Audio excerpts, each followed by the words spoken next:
They say a pastor is meant to guide you closer to God, but Pastor Femi guided my wife, Ngozi, straight into his own arms. I never believed the rumors until I saw the evidence with my own eyes. My name is Chinedu, and I never thought I would live to tell a story like this, a story that carries the weight of betrayal, heartbreak, and the painful discovery that the very man I trusted to guide me spiritually was the same man who destroyed my home. I had been married to Ngozi for 7 years, and in those years I believed I had built a foundation of love, respect, and trust strong enough to withstand anything life threw at us. Ngozi was not just my wife. She was my confidant, my companion, and the woman I believed God had destined for me. I worked hard every day to provide for her, to keep her happy, and to make sure she never lacked anything essential for her comfort or her dreams. When we joined the new church, led by the charismatic Pastor Femi, I thought it was a blessing because he seemed like a man of deep faith, wisdom, and godly passion. His sermons were fiery, his words were soothing, and his presence commanded the attention of everyone in the congregation. I admired him greatly, so much that I often told Ngozi that sitting under his teaching was the best decision we had made since we got married. I trusted him with my prayers, with my fears, and even with the sensitive details of my family life, believing that he carried a divine mantle. I encouraged Ngozi to also lean on him for spiritual counsel, never imagining that such encouragement would open a door to temptation and betrayal. At first, everything seemed fine, and I noticed how much Ngozi blossomed in the church environment. She volunteered for women's fellowship, sang with joy during worship, and always spoke highly of Pastor Femi's teachings. I thought nothing of it when she started spending more time in the church, helping with programs and attending extended prayer meetings that sometimes stretched late into the night. I was proud of her devotion, proud of her commitment, and proud that she had found spiritual purpose. But then subtle changes began to creep into our home, and my instincts, though quiet at first, began to whisper warnings I refused to heed.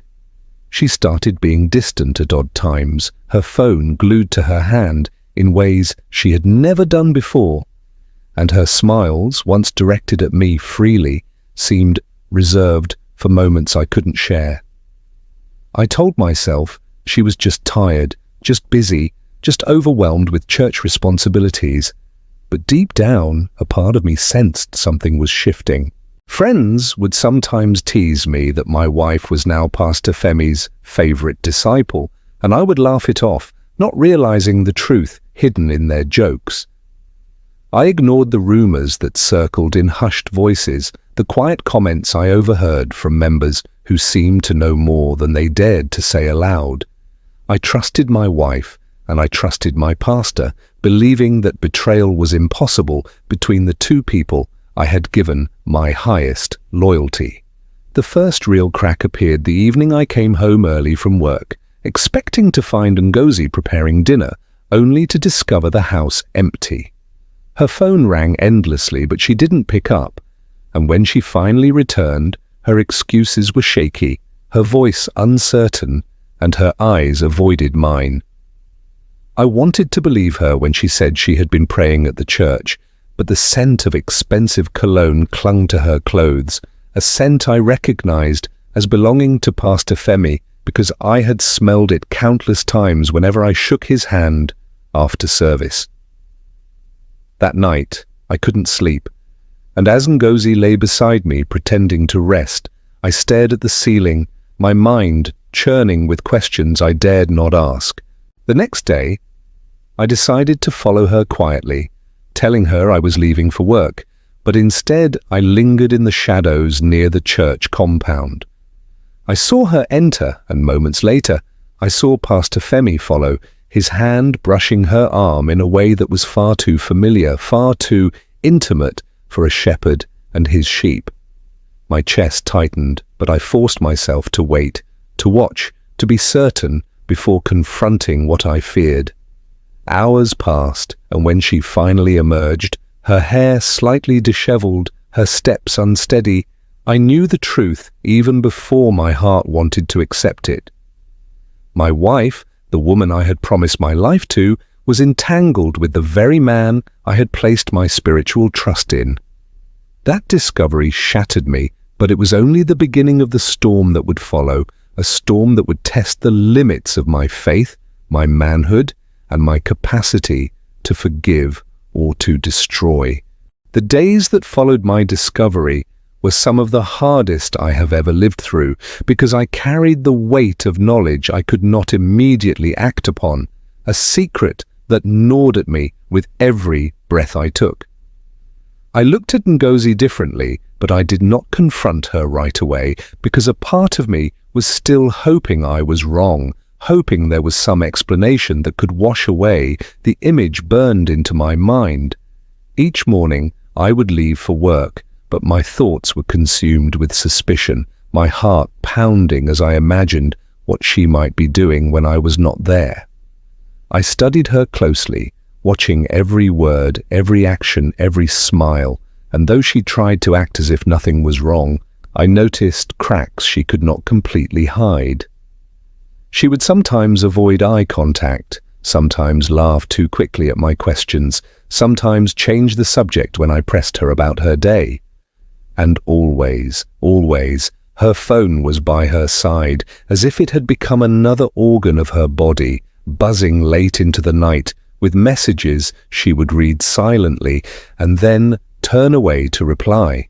The scent of that cologne lingered often, faint but undeniable, and each time it cut into me like a blade I could not remove. I confided in no one, because who could I tell that my wife was betraying me with my pastor, the same man I prayed with, the same man who preached to us about holiness and fidelity? My pride would not allow me to expose myself to ridicule, to become the subject of whispers and gossip, so I carried my pain alone, building a wall of silence around myself. Inside, however, I was falling apart, my faith in God shaking, because the vessel I thought represented him was nothing but a fraud in disguise. One Sunday, as I sat in church listening to Pastor Femi preach about marriage and the sanctity of the home, I felt sick to my stomach because every word that rolled off his tongue was poison.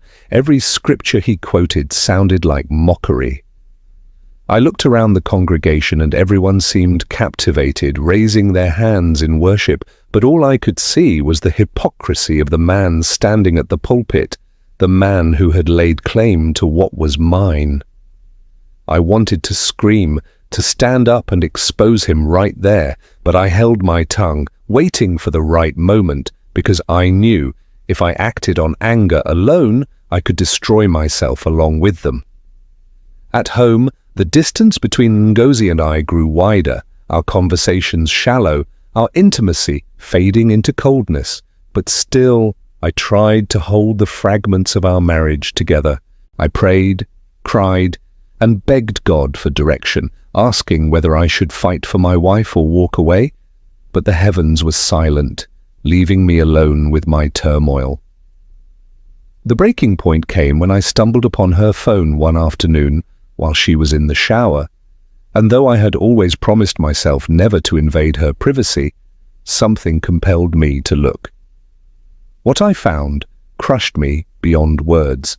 Messages, countless messages between her and Pastor Femi, words laced with affection, promises of forever, and confessions of nights spent together when I thought she was praying.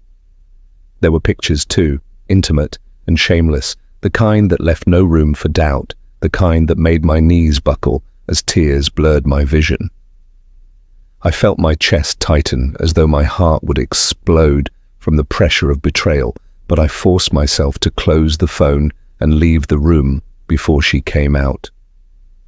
That evening, as she served me dinner with a smile that no longer looked sincere, I stared at her and wondered how long she had been lying, how long she had been giving her body and her heart to another man, while I sat at home believing in us. I wanted to confront her, to throw the evidence in her face, but something stopped me, a strange calmness that told me to wait, to choose my battle carefully. The following week, I began my own quiet investigation, watching her movements more closely, following her from a distance when she said she had women's fellowship, noting the times she came home and the excuses she gave. Each clue added to the pile of evidence in my mind, and soon there was no room left for doubt. My wife and my pastor were lovers, entangled in a web of lies woven with the very threads of my trust. The anger that built in me was like fire, threatening to consume everything, but still I bided my time, waiting for the day when the truth would spill out in the open for all to see. That day came sooner than I expected, and when it did, the world I had built crumbled completely, leaving nothing but ashes and questions I could not answer. It happened on a Wednesday evening, the kind of ordinary midweek service that was supposed to draw us closer to God, but instead it became the stage where my world unraveled before my eyes, because fate has a way of dragging secrets into the light no matter how hard people try to bury them. I had gone to church earlier than usual that day, determined to sit quietly at the back and observe, because my spirit was restless, my heart too heavy to simply sing along as if nothing was wrong. The service began as it always did, with songs of praise and hands lifted high, but to me the music sounded hollow, a chorus of voices masking a reality I alone carried. Pastor Femi mounted the pulpit, his smile confident, his voice booming as he spoke about righteousness, and I felt bile rise in my throat, because there he was again, pretending to be holy when I knew what he did in the shadows. I watched Ngozi in the choir, her voice blending beautifully with the others, her eyes occasionally darting toward him in ways that seemed subtle to the untrained eye, but screamed of something deeper to me. My suspicions hardened into certainty, and though I clenched my fists and tried to pray for patience, the fire in my chest would not be quenched. After the service ended, members gathered around Pastor Femi, seeking prayers and blessings, but I lingered in the shadows, waiting, my eyes never leaving him and my wife. Then it happened. An usher mistakenly handed me an envelope meant for the pastor, and when I opened it, thinking it was a simple church document, my breath caught in my throat because inside was a handwritten letter in Ngozi's own handwriting, drenched with the perfume I knew too well, filled with words of passion that left no room for innocence. She wrote about how she longed to be in his arms again, how she cherished the nights they spent together, how she dreamed of the day they could stop hiding and live openly, and every line pierced me like a dagger forged in betrayal. I staggered, clutching the paper as if it were fire, and when Ngozi saw it in my hand, her face drained of color, her lips parting but no words coming out. The congregation noticed my expression, the trembling of my hands, and whispers began to spread like wildfire, eyes darting from me to her, to the pastor. I felt a silence descend upon the church, heavy and suffocating, as though the walls themselves were listening, waiting for what would come next. I raised the letter high, my voice breaking as I read some of the lines aloud, and gasps erupted from the pews, the sanctity of that place shattered by the weight of truth. Pastor Femi tried to speak, tried to calm the crowd with his practiced eloquence, but for once his words faltered, his face betraying the guilt he could no longer hide. Ngozi fell to her knees, tears streaming down her cheeks, but in that moment I felt nothing but emptiness, a void where love used to live. Friends and strangers alike stared at us, some pitying, some judging, all caught in the storm that had been unleashed. The elders of the church rushed to restore order, but no amount of gentle words could erase what had been exposed.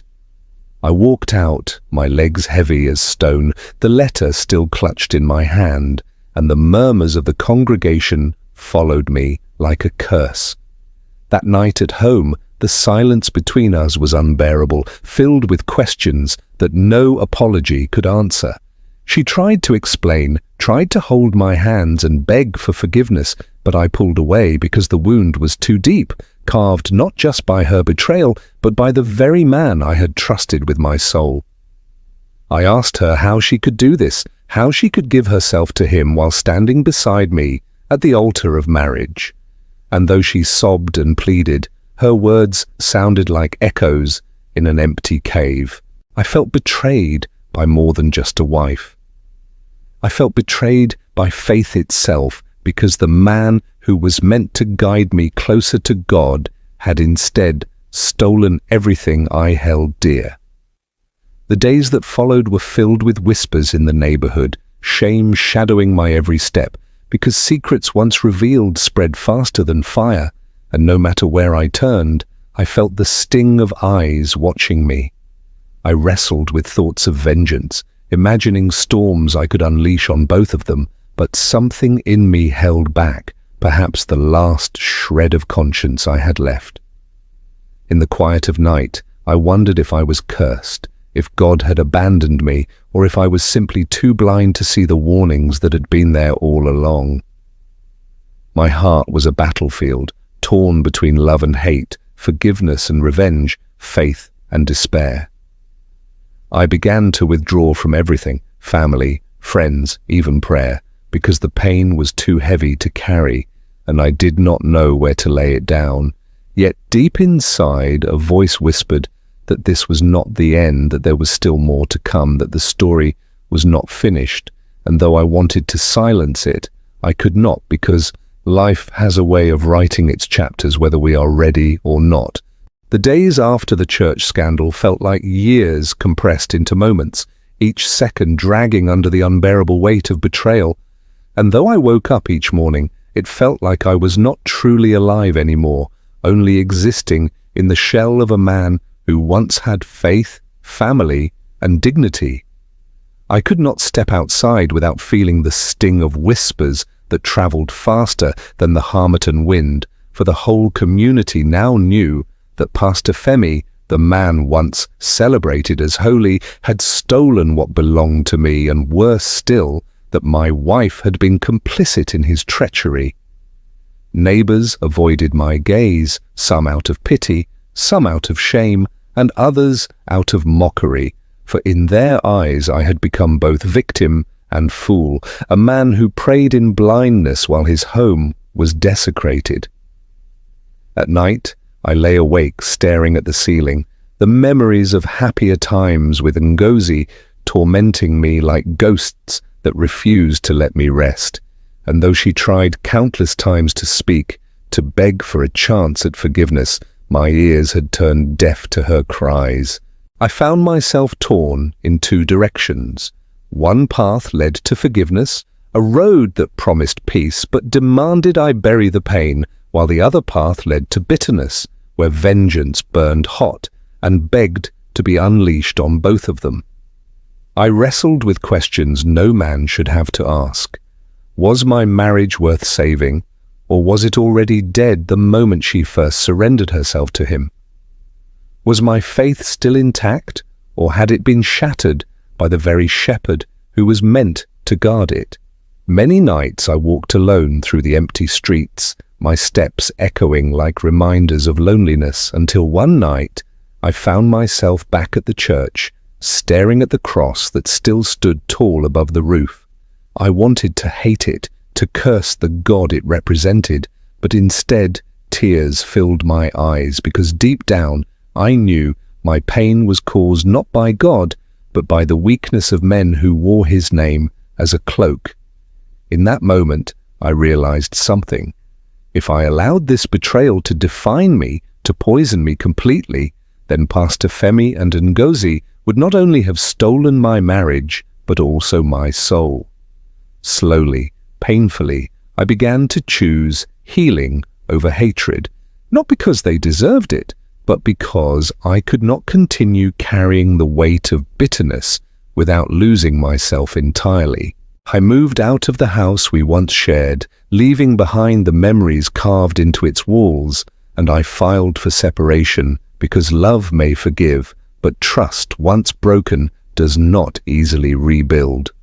Ngozi cried, begged, and even collapsed at my feet more than once, but my heart had already walked away, and no amount of tears could drag it back.